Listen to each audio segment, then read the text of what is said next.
நமோ வாராகி திருப்பரங்குன்றம் அஷ்டவாராகி அறக்கட்டளை மற்றும் அதிசய காமாட்சி ஆதிமகா வாராகி பீடம் வழங்கும் வாராகி ஆன்லைன் பயிற்சி. முதல் வகுப்பாக லலிதா சகஸ்ர நாமாவளி தொடர்பாக பயிற்சிகள் அளிக்கப்பட்டு வருகிறது. நமாமி விக்னேஸ்வர பாபவே. உருவாய் அருவாய் இளதாய் மறுவாய் மலராய் மணியாய் ஒளியாய் கருவாய் உயிராய் பெறாய் விதியாய் உருவாய் வருவாய் அருவாய் மணி ஞானானந்தமயம் தேவம் படிகாகிருதி ஆதாரம் சர்வ வித்யாம் அதே குரு பிரம்மா குரு விஷ்ணு குரு தேவோ மகேஸ்வர குரு பிரம்மா ஸ்ரீ குரவே. ஸ்ரீ அகஸ்திய மாமுனி சித்திர திருவடிகள் போற்றி, அன்னை லோகமுத்ரா மலரடி போற்றி போற்றி. மாயனை மன்ன வடமதுரை தூய வெறுப்பு எமனை துறைவனை தாயை குடல் விளக்கும் செய்த தாமோதரனை துயோமாய் வந்து நாம் தூமழ தூவி தொழுது வாயினால் பாடி மனத்தினால் சிந்திக்க போய புழையும் பூதன நின்றனமும்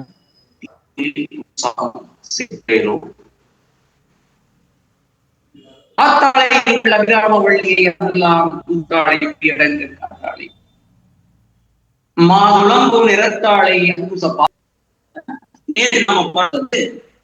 ஸ்ரீ மாதா ஸ்ரீ மகாராஜி ஸ்ரீ சிம்ஹாசனீஸ்வரி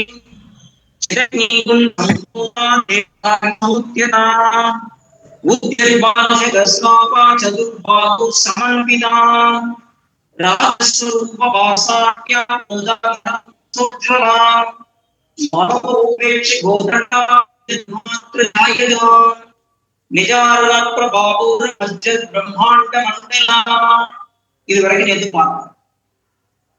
இதுக்கு அடுத்து நாம பார்க்க போகுது ஒரு முதல் 3 பாட்டு. சம்பகாச்சோக புன்னா 4வது ஸ்லோகத்தை எடுத்துக்கங்க. சம்பகா சோக புன்னாக, சம்பகா சோக, சம்பகம் அசோகம் புன்னாகம் பிரிக்கிறாங்க. சம்பகா சோக புன்னாக சௌக்கந்தி கலசத்கசா குருவிந்தமணி தேனி கணத் ஓட்டீர மண்டிதா. சம்பகா சோக புன்னாக சௌகந்தி கலசத் கசா குருவிந்தமணி ஸ்ரேணி கணத் போட்டீர மண்டிதா. இது 4வது. 5வது அஷ்டமி சந்திர தலிகஸ் தலசோபிதா. அஷ்டமி சந்திர ஒரு பாஸ் விப்ராஜ தலிகஸ் தல சோபிதா. முகச்சந்திர கலங்காவ கலங்காவ முகச்சந்திர கலங்காவ மிருக நாபி விசேஷகா. முகச்சந்திர கலங்காவ முகச்சந்திர கலங்காவ மிருக நாபி விசேஷகா. வதனஸ்மர மாங்கல்ய கிரக தோரண சில்லிகா. வதனஸ்மர மாங்கல்ய கிரக தோரண சில்லிகா. வக்ரலக்ஷ்மி ஒரு பாஸ் பரிவாக சலன் மீனாப லோச்சனா. வக்ரலக்ஷ்மி பரிவாக சலன் மீனாப லோச்சனா. இதுதான் 6. அடுத்த 3 ஸ்லோகம். புரியுதுங்களா? இத ஒரு தடவை வாசிச்சு காமிச்சிட்டு நம்ம ஒன்னா விளக்கத்தை பார்க்கலாம். சம்பகாச்சோக புன்னாக சௌக்கந்தி கலசத்கசா குரு விந்தமனிஸ்தேனி கணத் கோட்டீர மண்டிதாம். அஷ்டமி சந்திர விப்ராஜ தலிகஸ்தல சோபிதாம் முகச்சந்திர கலங்காபம் மிருக நாபி விசேஷதாம். வதனஸ்மர மாங்கல்ய கிரக தோரண சில்லிகாம். வக்ரலக்ஷ்மி பரிவாக சலன் வீணாபலோச்சனா. இப்போ சம்பகா சோக புண்ணாக சௌகந்தி கலசத்கசா. இது 13வது திருநாமம். சம்பகா சோக புண்ணாக சௌகந்தி கலசத்கசா, இது 13வது திருநாமம். சம்பகானா இதுல பாருங்க, இந்த வரக்கூடிய ஸ்லோகங்கள் எல்லாமே அம்பாளுடைய திருமுடியிலிருந்து திருவடி வரைக்கும் வர்ணனை செய்யக்கூடியதாக அமைய பெற்ற நாமாவளிகள். அன்பர்களே, பொதுவாக ஆண் தெய்வங்களை வழிபடும் பொழுது பாதத்திலிருந்து துவங்கி கொஞ்சம் கொஞ்சமாக கேசத்திற்கு செல்வது மரபு.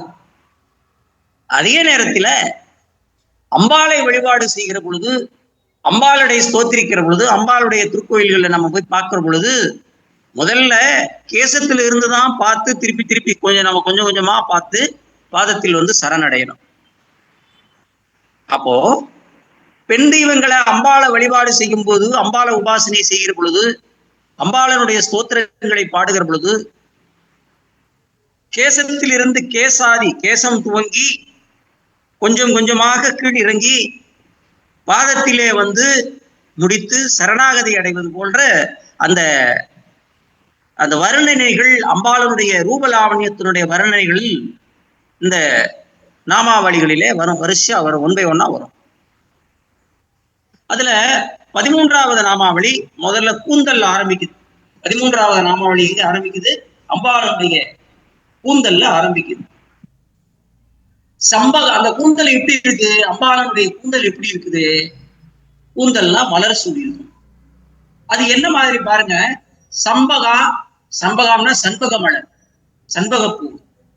சண்பகா அசோகா, சண்பகம் அசோகா, அதான் அது அப்படி சண்பகா சோக அப்படின்னு வருதா? சண்பகம்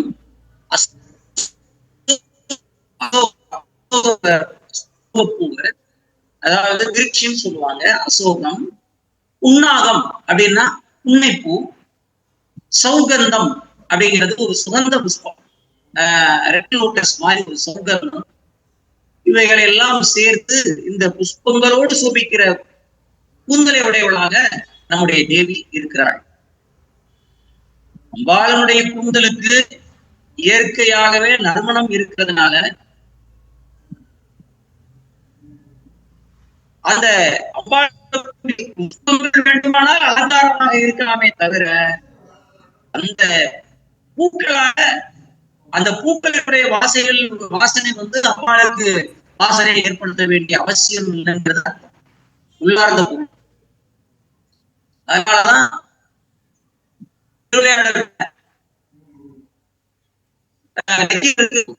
இறையனாருக்கும் அந்த வாக்குவாதம் கேட்பாரு, சிவபெருமான் கேட்பாரு இடத்துல, நீ வந்து இயற்கையிலேயே கூந்தலுக்கு மனம் உண்டா இல்லையா அப்படின்னு கேட்கும்போது வாதனை வரும்பொழுது, பெண்களுக்கு இயற்கையிலே கூந்தல மனம் இருக்குதா இல்லையாங்கிற ஒரு வாதம் பொழுது, சம்பகா சோக புண்ணாக சௌக்கந்தி கலசத்கசா குரு விந்தமணி ஸ்ரேணி கணக்கூட்டீர மண்டிதா. சம்பகம், அசோகம், புண்ணாகம், சௌகந்தி புஷ்பம், இந்த 4 புஷ்பங்களையும் தேவி தன்னுடைய கூந்தலிலே இந்த புஷ்பங்களோடு சோபிக்கிற கூந்தலை உடையவளாக இருக்கிறாள் தேவி. அம்பாளுடைய கூந்தலுக்கு இயற்கையாகவே நறுமணம் இருக்கிறதுனால அவள் புஷ்பங்களை தரித்துக் கொள்வதனாலே அந்த புஷ்பங்களுக்கு வேண்டுமானால் அலங்காரமாக இருக்கும், அவைகளுக்கு உண்டான அம்பாளிடத்திலிருந்து அவைகள் வேண்டுமானால் அந்த வாசனையை பெற்றுக் கொள்ளலாமே ஒழிய அவளுக்கு வாசனையை உண்டு பண்ண வேண்டிய அவசியம் இல்லை அப்படிங்கிறது தான் அர்த்தம். அப்போ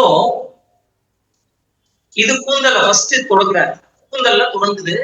அப்போ சம்பகா சௌக புண்ணாக சௌகந்தி கலசத்கசா, தேவி தன்னுடைய கூந்தலிலே சண்பகம், அசோகம், புண்ணாகம், சௌகந்தி புஷ்பம் இந்த புஷ்பங்களை எல்லாம் சூடி சோபிக்கின்ற கூந்தலை உடையவளாக இருக்கிறாள் நம்முடைய அன்னை. அம்பாளுடைய கூந்தலுக்கு தான் சொன்ன இயற்கையாகவே நறுமணம் இருக்கிறதுனால அவள் தரிக்கக்கூடிய அந்த புஷ்பங்கள் அலங்காரமாக இருக்கிறதே தவிர அவைகளால வாசனை உண்டு பண்ண வேண்டிய அவசியம் இல்லைங்கிறது தான் இதனுடைய உள்ளார்த்தம். அதுக்கடுத்து நாம குருவிந்தமணி ஸ்ரேணி கணக்கோட்டீர மண்டிதா. குருவிந்தமணி ஸ்ரேணி கணக்கோட்டீர மண்டிதா. அது என்ன குருவிந்தம் மணி? குருவிந்த மணிங்கிறது அது ரொம்ப ஒரு விசேஷமான ரத்தினம். It's a precious stone.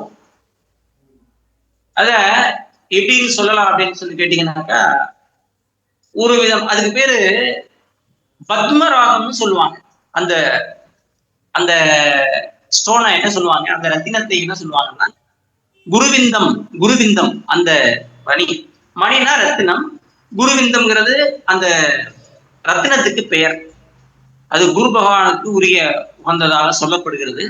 குருவிந்தம் குருவிந்தம் அப்படின்னா பத்மராகம். குருவிந்தம் மணி பத்மராக கண்டு. It's a precious stone. அது ஒரு ரூபி மாதிரின்னு வச்சுக்கலாம். அது குருவுக்கு உண்டான ரத்தினம்னு சொன்னேன். அதோடைய கலர் பாத்தீங்கன்னா ஒரு லைட்டா எப்படி இருக்கும்னா, மாதுளம்பூல இருக்கக்கூடிய இது இருக்கு இல்லையா, மாதுளம் இதுல முத்துக்கள் இருக்கு இல்லையா, மாதுளை பழத்தை உடைச்சோம்னா முத்து எப்படி இருக்குமோ அந்த கலர்ல இருக்கும் அந்த ஸ்டோன். அதுக்கு பேர் குருவிந்த மணி அப்படின்னு பேர். லைட்டா பிங்க் கலர்ல இருக்கக்கூடிய அந்த ரத்தினம். அந்த ரத்தினத்தை எங்க இருக்கு, அந்த ரத்தினத்தினுடைய போர்வை எங்க இருக்குது? குருவிந்தமணி ஸ்ரேணி கணக்கோட்டீர மண்டிதா. பத்மராகங்களினுடைய போர்வையினாலே பிரகாசிக்கக்கூடிய கிரீடம் அன்னை தரித்திருக்கிறாள் அல்லவா. அவளுடைய தலையில திருமுடியிலே சூடியிருக்கிறாள் அல்லவா. அதுக்கு பேரு கோட்டீரம்னு பேரு. பத்மராக அந்த கோட்டீரம், அந்த அவள் அணிந்திருக்கக்கூடிய அந்த மணி மகுடமானது, கிரீடமானது குருவிந்தம் என்று சொல்லக்கூடிய பத்மராகம். அதை பார்த்த அந்த பத்மராகத்துக்கு என்ன ஸ்பெஷாலிட்டின்னு சொல்ல வர்றேன். அந்த பத்மராகம் என்ன பண்ணுமா, அதை பார்த்த மாத்திரத்திலே, தரிசித்த மாத்திரத்திலேயே, நினைத்த மாத்திரத்திலேயே நம்முடைய விருப்பம், காமம், அனுராகம், மங்களம், விஷ்ணு பக்தி இவைகளெல்லாம் இன்க்ரீஸ் பண்ணி உடனே நமக்கு கிடைக்க செய்யக்கூடிய ஆற்றல் வாய்ந்தது அந்த ரத்தினம் குருவிந்தம் மணி. குருவிந்தம் என்று சொல்லக்கூடிய அந்த ரத்தினம், அந்த குருவிந்த ரத்தினத்தை பதிக்கப்பட்டுள்ள இட்ஸ் a precious stone. அது ஸ்ரீதேவியினுடைய crown is studded with string of rubies. அந்த குருவிந்தத்தினால, குருவிந்த மணியினால அந்த கோட்டீரம், தேவியினுடைய கிரீடமானது ஃபுல்லா பதிக்கப்பட்டிருக்கிறது. அப்படி பதிக்கப்பட்ட குருவிந்தம் என்று சொல்லக்கூடிய பத்மராக கற்கள் பதிக்கப்பட்ட அந்த கோட்டீரம் மண்டிதான். கோட்டீரம்னா என்ன சார்? அது கோட்டீரம்னா என்ன? கோட்டீரம்னா ஒண்ணும் இல்ல, மணிமகுடம்.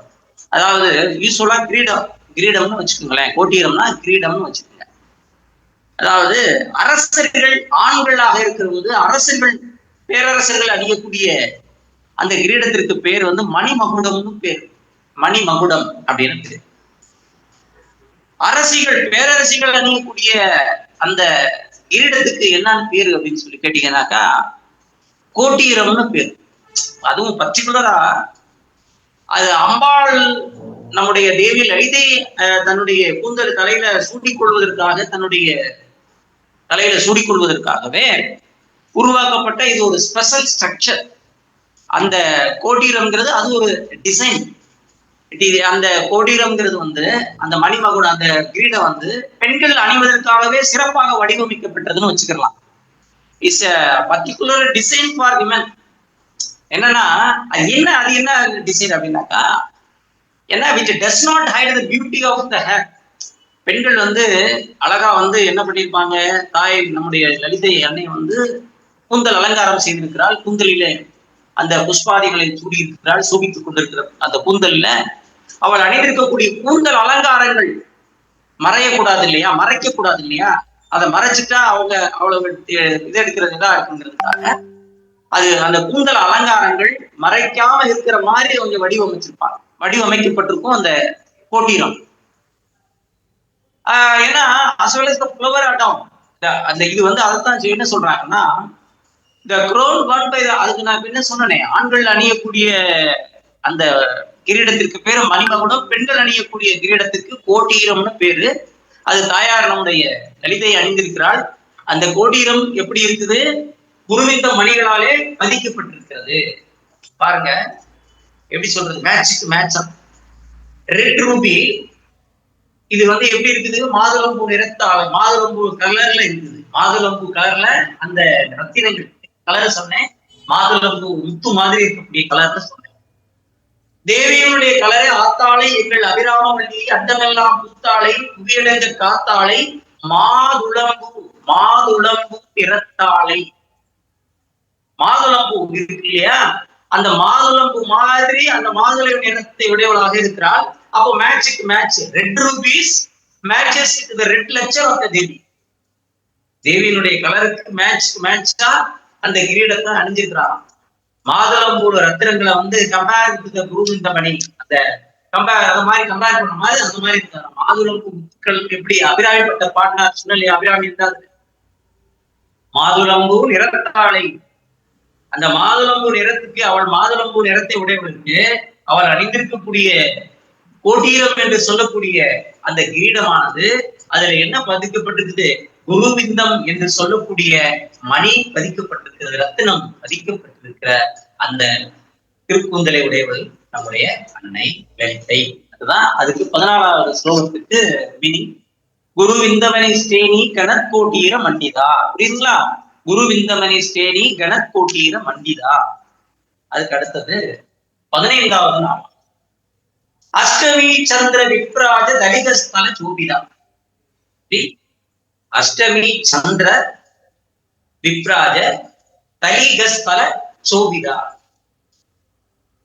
நீங்க நம்மளுடைய நிலவை பார்த்தோம்னா அஷ்டமி திதியில எப்படி இருக்கும் நிலவு, செமி சர்க்கிள், கரெக்டா அரை வட்டம், பிறை வட்டம் இல்ல அரை வட்டம், அப்படியே ஒரு வட்டத்துல பாதியா இருக்கும். பாகைமானி இருக்குங்களா நீங்க வச்சு பார்ப்போமே, நம்ம இதுல வச்சு பார்ப்போமே, அது மாதிரி கரெக்டா இருக்குமா. அஷ்டமி பாருங்க, அஷ்டமி சந்திரன்னா அரை நிலவு, அரை நிலவு சார்பா பாதி நிலவு இருக்கும்.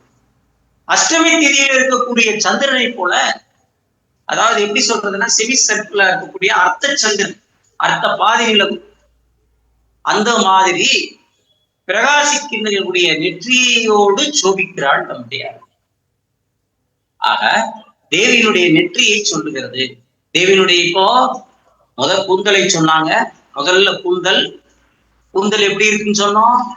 கூந்தல் எப்படி இருக்கு, கூந்தல்ல என்ன பூக்கள் சூடியிருக்கிறார், சம்பகா சோக புண்ணாக சௌகந்தி கரசத்தசா, அப்படிப்பட்ட கூந்தலை உடையவளாக இருக்கிறார்.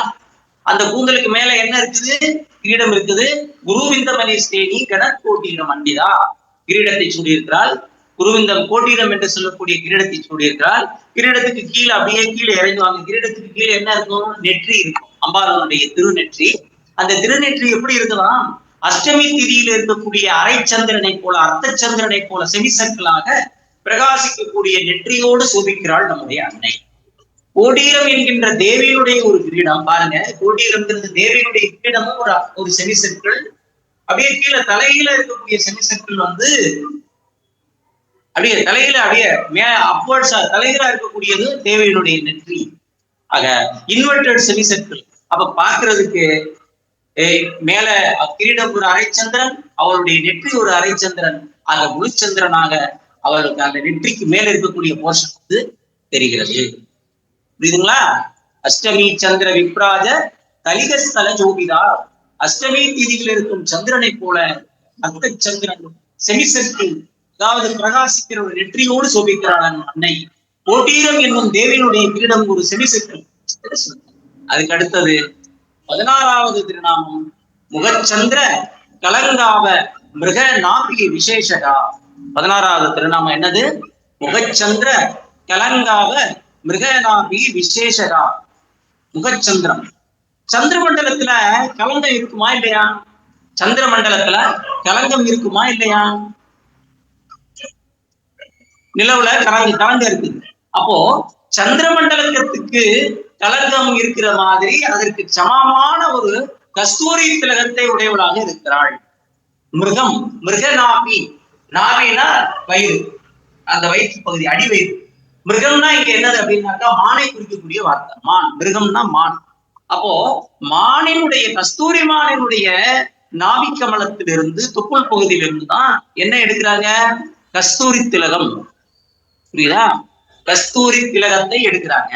பிண்டி, அதாவது மஸ்க், மஸ்க் சொல்லுவோம் இல்லையா, கஸ்தூரி. அந்த கஸ்தூரி திலகத்தை எடுக்கின்றார்கள். அந்த கஸ்தூரி திலகத்தை உடையவளாக நெற்றியிலே, தன்னுடைய திருநெற்றியிலே அவள் சூடியிருக்கிறாள்.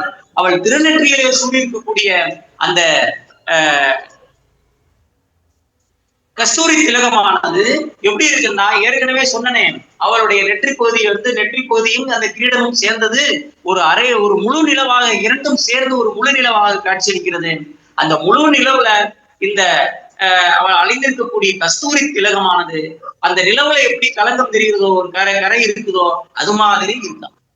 சரிங்களா? அதுக்கு நெற்றி திலகத்தை சொல்லியாச்சு. முகச்சந்திர கலங்காவ மிருக நாபி விசேஷகா. முகச்சந்திர கலங்காவ மிருக நாபி விசேஷகா. அதுக்கு அடுத்தது வதனஸ்மர மாங்கல்ய கிரக தோரண சீலிகா. வதனஸ்மர மாங்கல்ய கிரக தோரண சீலிகா. அம்பாளுடைய புருவங்களை பத்தி சொல்றாங்க. இப்ப நெத்தி பார்த்தாச்சு. நெத்திக்கு அடுத்து அம்பாளுடைய புருவங்கள். அந்த புருவங்கள் எப்படி இருக்குன்னா, மன்மதனுடைய மங்களகரமான அரண்மனை இருக்கு இல்லையா, மன்மதனுடைய மங்களகரமான அரண்மனைகளோட சமானமான அம்பிகையினுடைய திருமுகம். அம்பாளுடைய திருமுகத்தை எதுக்கு ஒப்பிடுறாங்க? மன்மதனுடைய அரண்மனைக்கு அப்படியே ஒப்பிடுறாங்க, என்ட்ரன்ஸ். அந்த அரண்மனையில இருக்கக்கூடிய முகப்புல, ஒரு அரண்மனைனா எப்படி இருக்கும்? அவர் ஆர்ச் இருக்கும், ஒரு என்ட்ரன்ஸ் இருக்கும் இல்லையா, ஒரு என்ட்ரன்ஸ்ல ஒரு ஆர்ச், தோரண வாயில். அந்த தோரண வாயில் மாதிரி தேவியினுடைய நெற்றி புருவம் இருக்கிறது. அந்த தோரண வாயில் மாதிரி இருக்குதான் தேவியினுடைய நெற்றி புருவம். வதனஸ்மர மாங்கல்ய கிரக தோரண சில்லிகா. வதனஸ்மரனா யாரு? மன்மதன். அவனுடைய மாங்கல்யம் தான் இந்த இடத்துல மங்களகரமான, மங்களத்தை, மாங்கல்யம் சொல்லி மங்களத்தை குறிக்கக்கூடிய சொல்றான். வதனஸ்மர மாங்கல்ய. மன்மதனுடைய அரண்மனை, அதோடைய என்ட்ரன்ஸ்.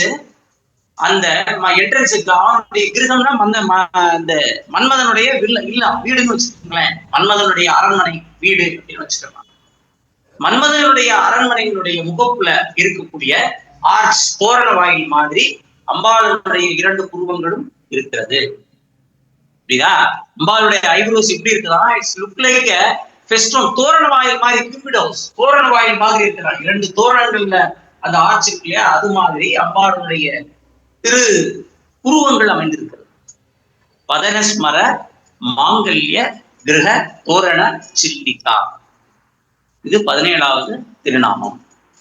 அதுக்கடுத்தது 18வது திருநாமம் வக்ரலட்சுமி பரிவாக சலன் மீனாப லோச்சனா. வக்ரலட்சுமி பரிவாக சலன் மீனாப லோச்சனா. தேவி தன்னுடைய சௌந்தரியமான தேஜஸ் இருக்கு இல்லையா, ஒளி பொருந்திய திருமுகத்துல அவளுடைய கண்கள் எப்படி இருக்குது? வெள்ளம் பிரவாகம் எடுத்து அலை அலையா பாயுது. அவளுடைய முகத்துல இருந்து தேஜஸ் அப்படியே, திருமுகம் சமுத்திரம் மாதிரி அப்படியே அலை அலையா தேஜஸ் அப்படியே பாயுது. அந்த சௌந்தரிய வெள்ளத்துல 2 கெண்டை மீன்கள், 2 கெண்டை மீன்கள் போல இருக்கக்கூடிய ஒளி பொருந்திய கண்களை உடையவளாக இருக்கிறார். 2 கெண்டை மீன், தண்ணி, அந்த ஒளி பிரவாகம், அந்த நீர் பிரவாகம், அலை பிரவாகம், அலை அலையா அவருடைய தேஜஸ் பறக்குது. அப்படியே அலை அலையா அடிச்சுக்கிட்டு இருக்குது, பாய்க்குது. அந்த பாய்கின்ற அலைகளுக்கு மத்தியில 2 கெண்டை மீன்கள் துள்ளி விளையாடும். அந்த சௌந்தரிய வெள்ளத்துல 2 கெண்டை மீன்கள் போல இருக்கும் ஒளி பொருந்திய கண்களை உடையவளாக இருக்கிறாள் நம்முடைய அன்னை. சரியா? இதை ஏன் கண்களை மீன்களுக்கு ஒப்பாக சொன்னா? உலகத்திலேயே மீன்கள் தன்னுடைய பார்வையினாலேயே அந்த தனது குஞ்சுகளை போஷிக்கக்கூடிய ஆற்றல் வாய்ந்தது மீன். இன்னொன்னு, மீன்களுக்கு இமைகள் கிடையாது. மீன்களுக்கு என்ன கிடையாது? இமைகள் கிடையாது, கண் இமைகள் கிடையாது. ஏன் அப்படின்னு கேட்டீங்கன்னாக்கா, அது மீன்கள் தூங்குவது இல்லை, அப்படியே ஒரு ஸ்லக்கீஸா இருக்கும், அவ்வளவுதான். அதுக்கு தூக்கம் கிடையாது. அது உறங்காமல் விழித்திருந்து தன் குஞ்சுகளை பாதுகாத்து வளர்க்கிறது 24/7. அதனாலதான் அம்பாளுக்கு மீன் ஆட்சி, மீன் போன்ற கண்களை உடையவள். மீன்கிறது சமஸ்கிருத வார்த்தை. மீனாட்சி, மீனலோச்சினி, மீனாபலோச்சினி அப்படின்லாம் அம்பாளுக்கு திருநாமம். தன்னுடைய பக்த ஜனங்களை மீன்களை போன்ற தூங்காத வெளிகளிலே பாதுகாத்து அனுகிரகம் செய்பவள் அம்பிகை மட்டுமே. தன்னுடைய பக்த ஜனங்களை எப்படி பாதுகாக்கிறாளாம்? எப்படி மீன் எப்படி தூங்காம இருந்து வெளிகளாவே பாதுகாத்து அனுகிரகம் செய்தவர் தன்னுடைய குஞ்சுகளை, தன்னுடைய பக்தர்களை, அதுபோல அம்பிகையும் தன்னுடைய கண்ணீர் கூட நம்மை விட்டு அகலாமல் தன்னுடைய அருட்கிரணங்களாலேயே நம்மை காத்து ரட்சிப்பவள். அதனால அவளுக்கு பேரு மீனாபலோச்சனா.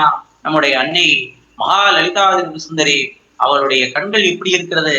அந்த அழகு வெள்ளத்திலே அவள் தேஜஸ் என்கின்ற முகத்துல ஒளிபுரிந்தி, அந்த தேஜஸ்ல இருந்து வரக்கூடிய ஒளிபுரிந்தி அந்த வெள்ளத்திலிருந்து 2 கெண்டை மீன்கள் துள்ளி விளையாடுவது போல அவளுடைய கண்கள் அமைந்திருக்கிறது என்று அந்த லலிதா சகஸ்ரநாமத்தினுடைய 18வது திருநாமாவளி சொல்லுது. பக்தரலட்சுமி பரிவாக சலன் மீனாபலோச்சனா. பக்தரலட்சுமி பரிவாக சலன் மீனாச்ச லோச்சனா. இதான் பரிவாகம்னா பிரவாகம்னு அர்த்தம். பரிவாகம்னா பிரவாகம் எடுத்து வருகிறது. எது பிரவாகம் எடுத்து வருது? அலை, அழகுடைய தேஜஸ்னுடைய ஒளி பொருந்தி அந்த அலை தேஜஸ் அலை அலையாக வெள்ளமாக பாயுது. அப்படி பாயுற அந்த அலை வெள்ளத்துல 2 கெண்டை மீன்களை போன்ற அம்பாளுடைய கண்கள் அமைந்திருக்கிறது. அதனாலதான் பக்தலட்சுமி பரிவாக சலன் மீனாப லோச்சனம்னா கண், லோச்சனம்னா கண்கள், விழிகள்னு அர்த்தம் லோச்சனம். அதனாலதான் மீனாப லோச்சனா, லோச்சனான்னு பேரு. சரியா? அதுக்கடுத்தது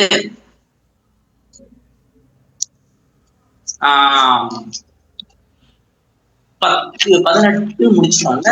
19வது திருநாமம். அதுக்கு அடுத்தது இப்ப 18 தான் பார்த்தோம். அதுக்கு அடுத்தது 19வது திருநாமம் என்னது? நவசம்பக புஷ்பாவ, நவசம்பக புஷ்பாவ நாசாதண்ட விராஜிதா. இப்போ எதை பார்த்துட்டோம்? நெற்றிய பார்த்துட்டோம். நெற்றிய பார்த்தாச்சு. நெற்றிக்கு அடுத்தது எது வந்தோம்? வரிசையா வந்தோம். கண்களை பார்த்தோம். கண்களை, நெற்றிக்கு அடுத்து கண்களை பார்த்தோம். புருவத்தை பார்த்தோம். புருவத்துக்கு அடுத்து கண்கள் பார்த்தோம். அதுக்கடுத்து அம்பாளுடைய மூக்கு பகுதி. அவளுடைய மூக்கு எப்படி இருக்கான்? நவசம்பக புஷ்பாவ நாசாதண்ட விராஜிதா.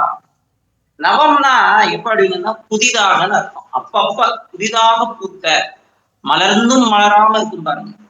பூத்தும் பூக்காம மலர்ந்தும் மலராத இருக்கக்கூடிய சண்பக மலர். நவம்னா புதிதாக பூத்தும் பூத்தாம மலர்ந்து மலராம இருக்கக்கூடிய சண்பக புஷ்பாக, சம்பக புஷ்பாவ, சண்பக புஷ்பத்தை போன்ற நாசா, நாசா தண்ட விராஜிதா. நாசானா நாசினா மூக்கு. நாசா தண்ட, அவளுடைய மூக்கு தண்டு இருக்கு பாருங்க. மூக்கு தண்டு, அவளுடைய மூக்கு, அந்த மூக்கு தண்டு, அன்னையனுடைய மூக்கு தண்டு அப்படி ஒரு நீளமா, அப்படி ஒரு பூ காம்பு மாதிரி இருக்கும். அந்த சண்பக பூ எப்படி இருக்கும்னாக்கா, ஒரு நீளமா அப்படி ஒரு இது மாதிரி வரும். காம்பு நீளமா இருக்கும். இதழ்கள் 2 பக்கம் விரிஞ்சு, அந்த இதழ்கள் மட்டும் 2 இதழ்கள் 2 சைடுல இருக்கும். பட்ஸ் மாதிரி அப்படியே விரிஞ்சு அப்படி ஷேப்ல இருக்கும். அந்த மாதிரி இருக்கும்.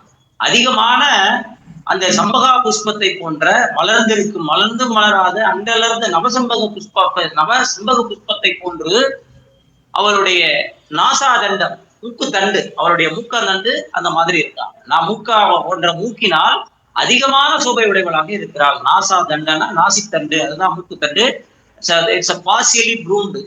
அந்த எப்படிப்பட்ட மலர், மலர்ந்து மலராக இருக்கக்கூடிய அந்த நவசம்பக புஷ்பத்தை போல பூத்தும் புதிதாக மலர்ந்து மலராக இருக்கக்கூடிய சண்பக பூவை போன்ற ஒரு நீண்டமான ஒரு காம்பு, அதுக்கு பக்கத்துல இருக்கக்கூடிய 2 மலர் கண்டுகளை இருக்கக்கூடிய பகுதிதான் அவருடைய மூக்குக்கு ஒப்பாக சொல்லப்படுகிறது. நவசம்பக புஷ்பாவ நாசாதண்ட விராஜிதான். அதுக்கு அடுத்தது 20வது திருநாமம் தாராகாந்தி திரஸ்காரி நாசாபரண பாசுரம். நாச ஆபரணம்னா, நாசாபரணம்னா என்னது? மூக்கிலே அணியக்கூடிய ஆபரணத்துக்கு பேரு நாசாபரணம். மூக்குத்தின்னு வச்சுக்கலாமா? நாசாபரணம். நாசானா நாசினா மூக்கு, அதுல அணியக்கூடிய ஆபரணத்துக்கு பேரு நாசாபரணம். அந்த மூக்குல அணியக்கூடிய ஆபரணம் எப்படி இருக்குது? சுக்கிரன். அதிகாலையில நம்ம விடிவெள்ளி பாக்குறோம் இல்லையா, சுக்கிர நட்சத்திரம்னு பேர், அதுக்கு பேரு விடிவெள்ளி. அந்த சுக்கிரனுடைய அதிகாலை இருக்கக்கூடிய தாராகாந்தி, தாரானா தாரைனா நட்சத்திரங்கள், காந்தினா ஒளி வீசக்கூடிய நட்சத்திரங்கள். புரியுதா? ஒளி வீசக்கூடிய நட்சத்திரங்கள்ல ரொம்ப பிரைட்டரான என்னது, ட்விங்கிள் ட்விங்கிள் லிட்டில் ஸ்டார் அப்படின்னு படிக்கிறோம் இல்லையா, அப்படியே பிரைட்டா ட்விங்கிள் ட்விங்கிள் அப்படியே எப்பவுமே மின்னிக்கொண்டே இருக்கிறது, அதிகமாக ஒளி வீசக்கூடியது வந்து சுக்கிரன். பிரைட் பண்ணும். ரொம்ப காலையில பார்க்கலாம், அதிகாலையில பார்க்கலாம். காலையில விடிவெள்ளிதான். காலையில ஒரு 4:25 இருந்து கிழக்கு திசையில சூரியன் உதயமாகதுல இருந்து கொஞ்சம் கீழே இறங்கி பாத்தீங்கன்னா அது நல்லா தெரியும். அந்த விடிவெள்ளி காலையில விடிய காலம் 4 மணிக்கு எந்திரிச்சு பார்க்கலாம். அது விடிவெள்ளியை யார் ஒருவர் தொடர்ந்து பாக்குறாங்களோ, அது விடிவெள்ளி வந்து அம்பாளுடைய மூக்குத்தியாவே அது கருதப்படுகிறது. அந்த விடிவெள்ளியை பாக்குறவங்களுடைய வாழ்க்கை என்னைக்குமே அது தொடர்ந்து, நம்ம விடிவெள்ளியை எந்திரிச்சு காலையில குளிக்கு இது பண்ணணும்னா அவசியம் இல்லை. அந்த விடிவெள்ளியை நாம் தரிசனம் பண்ணணும்னா நமக்கு அதுக்கு மேல ஒரு பெரிய விசேஷமான ஒரு இது எதுவுமே இல்லை. அந்த நாசாபரணம் அது எப்படி இருக்குது? சுக்கிர நட்சத்திரத்தினுடைய காந்தி அந்த அந்த அந்த விடிவெள்ளியினுடைய காந்தியவே தோற்கக்கூடிய அளவுல இருக்குதான். சரிதா? முத்து செய்தத்தோடு இருக்கு. அதுல முத்தும் மாணிக்க முத்தும் பதிஞ்சிருக்கு. அதுல அந்த மூக்குத்தில, அவள் அணிந்திருக்கிற மூக்குத்தில இதுவும் பதிஞ்சிருக்குதான். அதனால அந்த மூக்குத்தியோடு விளங்குபவள் தேவி. கன்னியாகுமரி அம்மனை வந்து இந்த மூக்குத்தின்னு ஒண்ணுதே எனக்கு ஞாபகம் வரும்.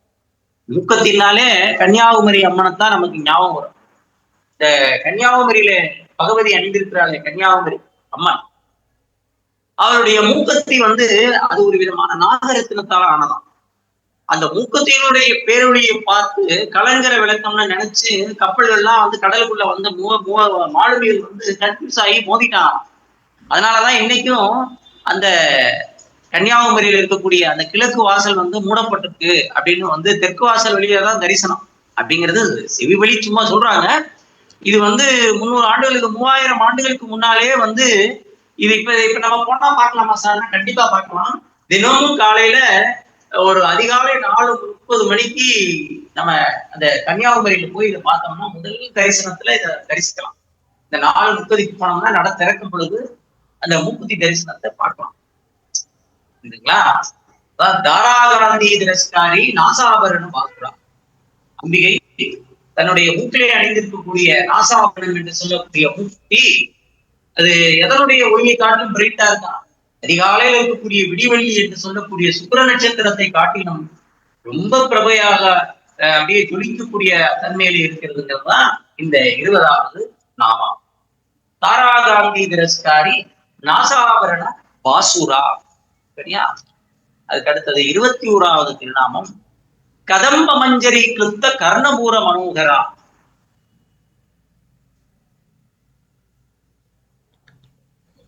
இப்போ நான் உங்களுக்கு வந்து 6 சொல்லிட்டேன் இல்லையா? 6க்கு அடுத்து உள்ள 3 நான் முதல்ல சொல்லிக்கிறேன். 6க்கு அடுத்து உள்ள 3 சொல்லிக்கிறேன். அப்பதான் அவங்களுக்கு சொல்றதுக்கு நீங்க கவனிக்கிறதுக்கு இதா இருக்கும். பதனஸ்மர மாங்கல்ய கிரகதோரண சிந்திகா பக்திரலட்சுமி பரிவாக சலன் மீனாபலோச்சனாங்கிறது 6வது ஸ்லோகம் முடிஞ்சிச்சு. அதுக்கு அடுத்தது 7 நவசம்பக புஷ்பாவ நாசாதண்ட வினாதிதா தாராகாந்தி திரஸ்காரி நாசாபரண பாசுரா கதம்ப மஞ்சரி கிருப்த கர்ணபூர மனோகரா தாடங்க யுகலீபூத தவனோரூப மண்டலா பத்மராக சிலாதட்ச பரிபாவி கபோல புகோ நவவிக்ரம பிம்பஸ்ரீ எக்காரி ரதனச்சதா. இதுதான் இன்னைக்கு நம்ம அடுத்து பார்க்க போறது. 21வது திருநாமம் கதம்ப மஞ்சரி கிளுப்த கருணபூர மனோகரா. இப்போ நான் எதை பார்த்தோம்? அம்பாளனுடைய மூக்க பார்த்தோம்.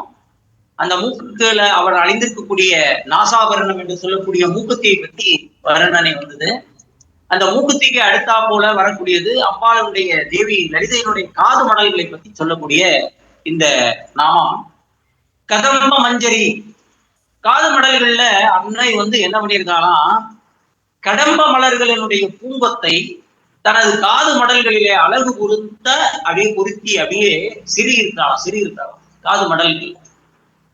கதம்ப மஞ்சரி, கதம்பம்னா இந்த கதம்பம் இல்ல, கடம்ப வனம். கடம்ப பூ இருக்கு இல்லையா, மீனாட்சி அம்மன் கோயில்ல இன்னும் இருக்குதுன்னு சொல்றாங்க. அதனாலதான் மீனாட்சி அம்மனுக்கு பேரே மீனாட்சியுடைய மதுரைக்கு பேரே கடம்பவனம்னு பேரு. இன்னொன்னு தேவி லலிதை குடியிருக்கக்கூடிய அவள் வசிக்கக்கூடிய ஸ்ரீபுரம் சொல்றோம் இல்லையா, அந்த ஸ்ரீபுரத்துல அவள் இருக்கக்கூடிய வீட்டுக்கு பேரு சிந்தாமணி கிரகம்னு பேரு. அந்த சிந்தாமணி கிரகத்தை சுத்தி என்ன இருக்குது அப்படின்னு கேட்டீங்கன்னா கதம்பவனம் தான். கதம்ப வனவாசினே பேரு. சோ அவங்களுக்கு சுத்தி என்ன மலர் இருக்கும், வீட்டை சுத்தி கதம்ப மலர்கள் இருக்கு, கடம்ப மலர்கள் இருக்குது. அந்த கடம்ப மலர்களுடைய பூங்கொத்தை எடுத்து தேவி பிரியத்தோடு தன்னுடைய காது மடல்களிலே அளவு பொறுத்து சுருகியிருக்கிறாள் நம்முடைய தேவி. ஆக தேவியினுடைய ஸ்ரீபுரத்துல சிந்தாமணி கிரகத்துல அவள் இருக்கக்கூடிய வீட்டை சுற்றில இருக்கக்கூடியது கடம்பவனம். அதனாலதான் அவளுக்கு பேர் கடம்ப வனவாசினி அப்படின்னு பேரு. பின்னாடி திருநாமவரம், மதுரைக்கே கடம்பவனம்னே பேரு. அன்னை மீனாட்சியினுடைய இதுக்கு பேரே அன்னை மீனாட்சிக்கு கடம்பவன வாசினி தான். அன்னையுடைய காது மடல்கள் எப்படி இருக்கிறது? கடம்ப மஞ்சரி, மஞ்சரினா கொத்துன்னு அர்த்தம், பூங்கொத்து. கடம்ப மஞ்சரி கொடுத்த கருணபூர மனோகரா. கடம்ப மலர்களினுடைய பூங்கொத்தை தனது காது மடல்களிலே அழகு பொருத்த சிறுகியிருக்கிறாள் தேவி. தேவியினுடைய ஸ்ரீபுரத்தினுடைய சிந்தாமணி கிரகத்தை சுற்றிலும் இருக்கிறது கடம்பவனம்.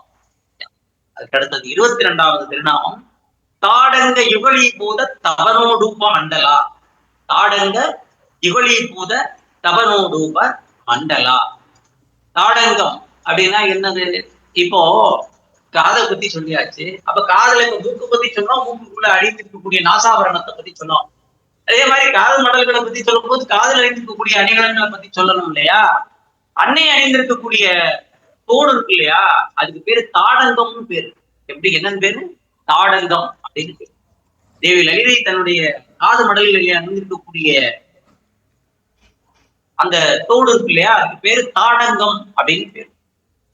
சூரியன், இப்போ தேவி தன்னுடைய காது மடல்கள் அணிந்திருக்கிறத தோடு தாடங்கம் அணிந்திருக்கிறான். சூரியன், சந்திரன் இவர்களை தனது இரு காதுகளில தோடுகளாக அணிந்திருக்கிறான் தேவி. தாடங்க யுகலீபூத தபனோடூப மண்டலா. புரியுதா? அம்பாளுடைய தாடங்கத்தினுடைய மகிமை சௌந்தரிய லகரியில சங்கர பாகவதர் சொல்லுவாங்க.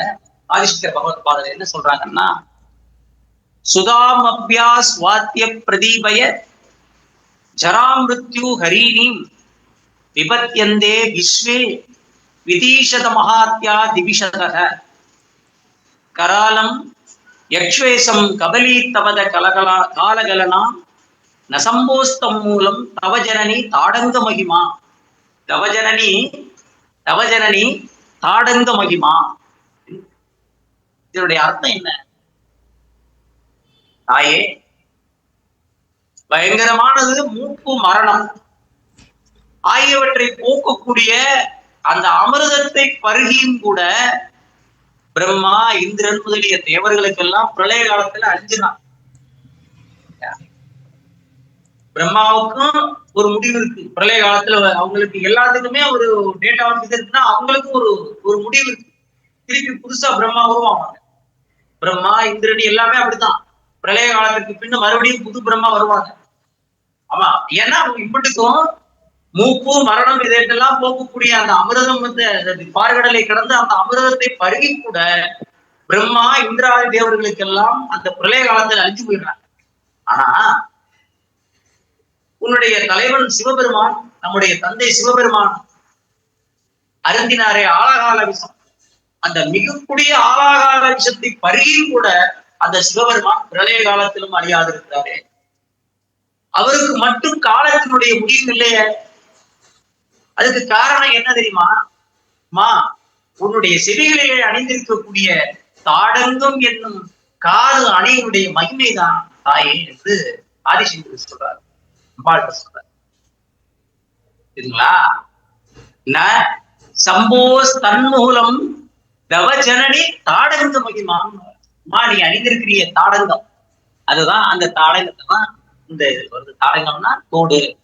தாடங்க யுகலி பூத தவ நோரூப மண்டலா அப்படின்னு சூரியன் சந்திரன் இவர்களை தனது இரு காதுகளிலே தோடுகளாக அணிந்திருக்கிறாள் இல்லையா?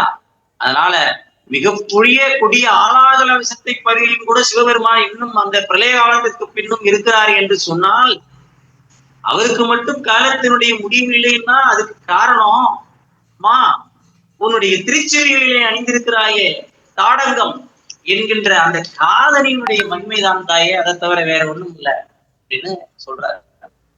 ஆதிசங்கரர் ஸ்ரீசக்கரத்தை வெவ்வேறு ஊர்கள்ல பிரதாபிச்சு அப்படியே ஸ்தாபிச்சு வந்தார் எல்லா திருக்கோயில்கள்லையும். ஆதிசங்கர பகவத் திருவானைக்காவலுக்கு வந்தாரு. அகிலாண்டேஸ்வரியை பார்த்தாரு. அங்க அகிலாண்டேஸ்வரி ரொம்ப உக்கிரமான தேவதையா இருந்தான். அகிலாண்டேஸ்வரியினுடைய காலையில பாத்தீங்கன்னா அந்த சிவாச்சாரியார் கதவை திறக்க முடியாது. அப்பாருடைய கதவை திறந்தா அப்படி உக்கிரமா இருப்பான். அப்பதான் அவர் எதிர்த்தாப்புல அதுக்கு என்ன பண்ணாரு, சங்கரர் வரும்பொழுது ஒரு வழி என்ன அப்படின்னாக்கா, இதுக்கு எதிர்த்தாப்புல பிள்ளையார வச்சிருங்க அப்படின்னு சொன்னாதான், அதுக்கு எதிர்த்தாப்புல பிள்ளையார பார்த்தா தன்னுடைய பிள்ளையை பார்த்தா அம்மா உக்கிரம் குறைவானோம். இந்த மாதிரி அங்க பிள்ளையார் இருப்பார். ஸ்ரீசக்கரத்தை அங்க எப்படி ஸ்தாபனம் பண்ணினார் அப்படின்ற எல்லா இடத்துகள்லயும் ஸ்ரீசக்கரத்தை கீழதான் வைப்பாங்க. ஆனா திருவானைக்காவல்ல அகிலாண்டேஸ்வரியினுடைய தாடகங்கள்ல 2 தோடுகள்ல ஸ்ரீசக்கரத்தை ஸ்தாபனம் செய்தார். நீங்க அகிலாண்டேஸ்வரியுடைய போட்டோ அல்லது நீங்க அந்த இதுல எங்கேயாவது நீங்க பாத்தீங்கன்னா நல்லா தெரியும். இடது வலது காதுகள் கீழே ஸ்ரீல என்ன இருக்கும் அப்படின்னு சொல்லி கேட்டீங்கன்னா 2 ஸ்ரீசக்கரத்தையே தாடங்கமாக பதித்திருப்பார், ஸ்தாபனம் பண்ணியிருப்பார். அதனாலதான் அபிராமிப்பட்டர் தனது 79வது பாடல் அபிராமி இருந்தாதியில அம்மா பாடுறாரு, வழிக்கே அருள் உண்டு அபிராம வள்ளிக்கு வேதம் சொன்ன வழிக்கே வழிபட நெஞ்சு உண்டு, எமக்கு அவ்வழி கிடைக்க படிக்கே சுழன்று பாவங்களை செய்து ஒளிக்கே அரும் கயவர்க்கு நம்மோடு பாலரகத்து என்ன கூடியினேன்னார் அப்படின்னு பாடின உடனே அபிராமி தன்னுடைய வலது காதல இருந்த எந்த காதல தன்னுடைய காதில் இருந்த தாடங்கத்தை எடுத்து என்ன பண்ணாலாம், அப்படியே எடுத்து வீசினாலாம். தாடங்கத்தை எடுத்து வானவெளியில வீசினாலாம். அந்த தாடங்கம் தான் முழு நிலவாக காட்சி அளித்தது, அவரை காப்பாற்றுச்சு. அப்படிப்பட்ட மகிமையும் பெருமையும் கொண்டது அன்னையனுடைய தாடங்கம். தாடங்க மகிமை தெரியுதா? அபிராமிப்பட்டரை காப்பாத்துச்சு. தாடங்க யுகலி பூத தவனோதூப மண்டலா, தாடங்க யுகலி பூத தவனோதூப மண்டலா. அது 22வது திருநாமம். அதுக்கு அடுத்தது 23வது திருநாமம் பத்மராக சிலாதர்ஷ. பத்மராக சிலாதர்ஷ பரிபாவி கபூலபுகு. பத்மராக சிலாதர்ஷ பரிபாவி கபூலபுகு. தேவியினுடைய கண்ணங்கள் வந்தாச்சு. இப்போ எது வந்தோம்? காது மடல், காது மடல்ல அணிந்திருக்கக்கூடிய தாடங்கத்தை பார்த்தாச்சு. அதுக்கு அடுத்து தேவியினுடைய கண்ணங்களை பத்தி இந்த அடுத்த ஸ்லோகத்துல அடுத்த நாமாவளி வரும். இது எல்லாம் அருளி செய்தது யாரு? வாக்தேவிகள். அன்னையனுடைய திருவுள்ளத்துல வாக்தேவிகள் சொன்னது இதெல்லாம். பத்மராக சிலாதர்ச பரிபாவி கபோலபு. அம்பாளனுடைய கண்ணங்கள் எப்படி இருக்குது? தேவியினுடைய கண்ணங்கள் எப்படி இருக்கான்? பத்மராக ரத்தினத்தினாலே செய்யப்பட்ட கண்ணாடி இருக்கு இல்லையா? ஏற்கனவே பத்மராகம் பார்த்திருக்கிறோம். பத்மராகம் எப்படி இருக்குன்னு சொன்னேன். எப்படி இருக்கும்? மாதுளம்பழத்துல இருக்கக்கூடிய முத்துக்களை போன்று அப்படியே ஒரு மாதிரியா செந்நிறத்துல அப்படியே பிங்கிஷா இருக்கும். அந்த மாதிரி இருக்கக்கூடிய பத்மராகத்திலே செய்யப்பட்ட கண்ணாடி மாதிரி வளர்ந்து இருக்கும். பத்மராக ரத்தினத்தால் செய்யப்பட்ட கண்ணாடியே மிஞ்சக்கூடிய அளவிற்கு மலமலன்னு ஒரு மாசு இல்லாம பிரதிபிம்பத்தை பார்த்தாய முகத்தை பார்க்கக்கூடிய முகத்தில் முகம் பார்க்கலாம்னு சொன்னாங்க இல்லையா? பிரதிபிம்பத்தை தெரியக்கூடிய அளவுக்கு முகத்தில் முகத்தை பார்க்கக்கூடிய அளவுக்கு வலுவலுன்னு அப்படியே பிங்கிஷ் கலர்ல இருந்ததா தேவியினுடைய கன்னங்கள். சரியா? தனித்தன்மையோடு எப்படி இருந்தது? செம்மை படர்ந்து இருக்குது. அதுல ஒரு பிங்கிஷ் கலர்ல அப்படியே மேலோட்டமா இருந்ததுதான். அதனாலதான் பத்மராக சிலா, பத்மராகம்னா பத்மராக சிலானா கல்ல, பத்மராக கற்கள்ல செய்யக்கூடிய சபையர் அதுல செய்ய, ஏன்னா இட்ஸ் மோஸ்ட் ஒண்டர்ஃபுல். கண்ணாடியை காட்டிலும் அப்படியே ரொம்ப அப்படியே ஷைனிங்கா இருக்கும். ஒரு அதுல ஒரு பிங்க் கலருடைய ஒளி லேசா அதுல இருக்கும், அப்படியே ஸ்லைடிங் ஆகும். அதனாலதான் தேவியுடைய கண்கள் எப்படி இருந்ததா? மாசற்று மலமளவென்று அப்படியே ரத்தினத்தாலே செய்யப்பட்ட கண்ணாடியை மிஞ்சக்கூடிய அளவுக்கு தேவியினுடைய கண்ணங்கள் பத்மராகத்தினாலே கல்ல செய்யறது மாதிரி செய்யப்பட்ட கண்ணாடியை காட்டிலும் பலபலம் இருக்குது அப்படின்னு அந்த நாமம். அது பத்மராக சிலா தர்ச, சிலானா கல்லு, பத்மராகம்னா பத்மராக கல்லு. அதுல தர்ச பரிபாவி கபோல புகு, அதுல செஞ்ச கண்ணாடி மாதிரி இருந்தது அவங்களுடைய கண்ணங்கள். அதுக்கு அடுத்தது 24வது திருநாமாவளி. நவவித்ரும பிம்பஸ்ரீ, நவவித்ரும பிம்பஸ்ரீ ஞக்காரி ரதனச்சதா. நவவித்ரும பிம்பஸ்ரீ ஞக்காரி ரதனச்சதா. நவவித்ருமம்னா என்ன? வித்ருமம்னா என்ன? வித்ருமம்னா பவளம், கோரல் ரீஃப் இல்லையா? கடல்ல இருக்கு, கடல்ல இருந்து விளையுது இல்லையா பவளம், பவளப்பாறையில இருந்து கிடைக்கிறது சவையில ஓஷம். நவவித்ரும பிம்பஸ்ரீ, நவம்னா அது எப்படிப்பட்ட நவம்னா புதிதாக செய்யப்பட்ட, புதிதாக பெறப்பட்ட பவளம். ரொம்ப பழசு கிடையாது, ரொம்ப அப்பவே கொண்டு அதை பாலிஷ் போட்ட அந்த பவளம் இருக்கு இல்லையா? நவவித்ரும பிம்பஸ்ரீ. இது எதை சொல்ல வர்றாரு? எதை சொல்ல வருது இந்த நாமாவளி? அம்பாளுடைய கன்னத்தை பார்த்தோம். அம்பாளுடைய கன்னங்களுக்கு எடுத்தது பார்த்தது அகரங்கள், அவளுடைய உதடுகள். அவளுடைய அம்பாளுடைய தேவியினுடைய உதடுகள் எப்படி இருக்குது? நவவித்ரும பிம்பஸ்ரீ, புதிதாக பெறப்பட்ட பவளத்தினுடைய பிம்பம், பவளத்தை மாதிரி இருக்குது. நவவித்ரும பிம்பஸ்ரீ, புதிதாக செய்யப்பட்ட பெறப்பட்ட பவளத்தை பாலிஷ் பண்ணுனா பவளம் எப்படி இருக்கும்? சிகப்பு கலர்ல இருக்கும். அது ஒரு நல்ல சிகப்பா இருக்கும். பவளம்ங்கிறது நல்ல ரெட் கலரா, ரெட்டிஷா இருக்கும், பிங்க் கலரா இருக்காது, ரெட்டிஷா இருக்கும். அந்த கோவை பழம் அந்த மாதிரி இருக்குது, பெறப்பட்ட பவளத்தை போன்று இருக்கிறது. அதோட கூட இன்னும் சொல்றாரு, அது மாதிரி இருக்கா இல்ல பிம்பஸ்ரீ? பிம்ப பழம்னா என்னது? பிம்ப பழம்னா கோவை பழம், கோவை பழம், பிம்ப பழம், பிம்பஸ்ரீ கோவை பழம். இது மாதிரி இவைகளுடைய செம்மை பொருந்திய காந்தியவே தாழ்த்துகிறக்கூடிய அளவுக்கு சிவப்புடைய அதனங்கள் தேவியினுடைய உதடுகள். தேவியினுடைய உதடுகள் செம்மையின் முன் அந்த ரெண்டுமே எக்காரி ரதனச்சதா. இது நவவித்ருமம், அந்த புதிதாக சேரப்பட்ட பாலிஷ் பண்ண மாணிக்கக்கல்லும் தோற்று, அந்த பவளக்கல்லும் தோற்றும், பவளமும் தோற்று போயிடும். அந்த பிம்பஸ்ரீ அந்த கோவை பழமும் அம்பாளுடைய அந்த உதடுகளுடைய அந்த சிவந்த சிவப்புக்கு முன்னாடி தலை உணிஞ்சு போயிருமா. ரெண்டு தலை உணிந்து நிற்கக்கூடிய உதடுகளை உடையவள் தேவி, அதரங்களை உடையவள்.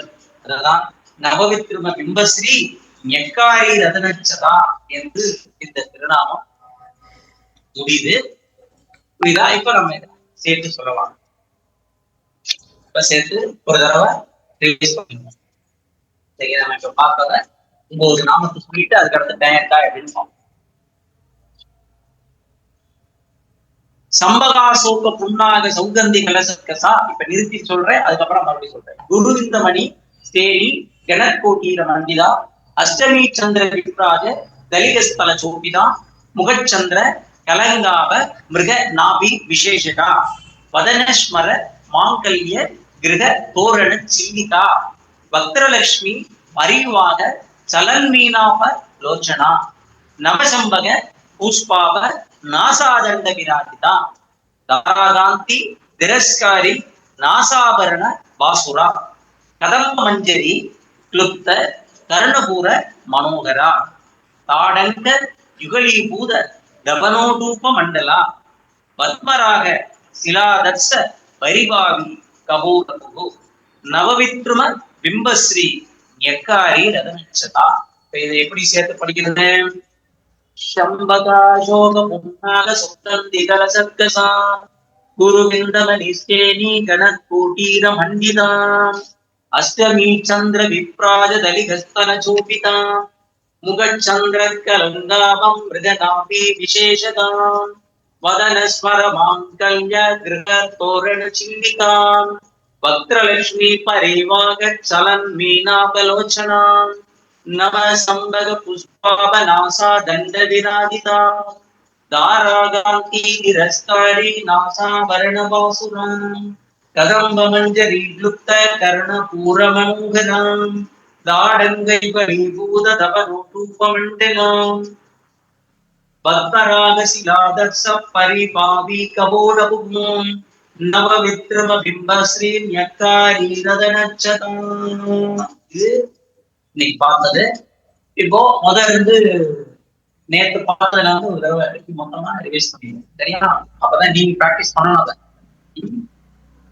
ஸ்ரீ ஹயக்ரீவ உவாச்ச ஸ்ரீ மாதா ஸ்ரீ மகாராஜ்ஞி ஸ்ரீமத் சிம்ஹாசனேஸ்வரி चिदग्निकुंड संपूदा देव कार्ये समुद्यता उद्यद्भानु सहस्राभा चतुर्बाहु समन्विता रागस्वरूप भासाट्या क्रोधागानांकुशोज्ज्वला मनोरूपिक्ष गोदत्ता पंचधर्मात्र सायगा निजारुण प्रभापूर मज्जत् ब्रह्मांड मंडलम् शंभगाशोक पुन्नाग सौकंदिगल सत्कसा गुरु विंदल निष्ठेनी गणत्कोटीर मंडिता अष्टमी चंद्र विप्राज दलितस्तन चोपिता मुगचंद्र कलंगावं मृग नाभि विशेषता वदन स्मर मांगल्य गृह तोरण चिंडिता वक्त्रलक्ष्मी परिवागच्छलन् मीनापलोचना नव संभग पुष्पावनासा दंड विराजिता दारागांति तिरस्कारी नासाभरण बासुरा कदंब मंजरी क्लुप्त कर्ण पूरमनोहरा दाडंगै परिभूत तव रूपमंडला पद्मरागशिलादक्ष परिभावी कपोलभुमो नवविद्रुम बिंबश्री ञक्कारीरदनक्षता.